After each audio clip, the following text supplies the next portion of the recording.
இப்போ நம்ம நின்றுட்டு இருக்க இந்த இடம் கங்கை கொண்ட சோழபுரம். சோழர்களால் அமைக்கப்பட்ட ஒரு பெரிய கோயிலில் தஞ்சைக்கு அடுத்தபடியாக இருக்கிற மிகப்பெரிய கோயில் அதுதான். இப்போ நம்ம கூட சோட்டு இருக்காரு. சிவா சொல்லுங்க, நம்ம எங்கே நிற்கிறோம் இப்போ? என்ன கோயில்? அப்படியே அரிசான்லாம் எடுத்துகிட்டு போவோம், கிராஸெல்லாம் போகக்கூடாது. அரிசான்லாம் அப்படியே சுற்றி எடுத்துகிட்டு வரணும். இந்த பார்த்துட்டு இருக்க இந்த கோயில் வந்து தஞ்சை பிரகதீஸ்வரர் கோயிலுக்கு இணையான ஒரு கோயில். அதோட கொஞ்சம் சின்ன கோயில், அதோட ஒரு சிறிய கோயில். இங்கே கட்டடங்கள்லாம் வந்து இடிந்து விழுந்து அதை மீண்டும் கட்டியிருக்காங்க.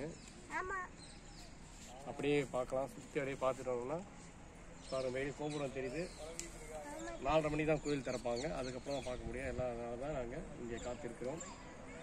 பாருங்கள், அந்த இடிஞ்ச கட்டடங்கள்லாம் வந்து திருப்பி மறுசீரமைப்பு பண்ணியிருக்காங்க. இருந்தாலும் அந்த பழைய கட்டடத்தின் தன்மை இன்னும் வரலை. அப்படியே பார்த்துட்டோம்னா பின்னாடி இங்கே ஒரு கிணறுக்கு போகிற சின்ன வழி இருக்குது. திருப்பி அந்த பக்கம் அதான் இதுதான் வந்து கிணறு போகும் குகை. இந்த குகை வழியாக போனோம்னா அந்த கிணத்துக்கு போய் சென்றடையலாம். இதுதான் பக்கத்துலேயே கிணறு இருக்குது.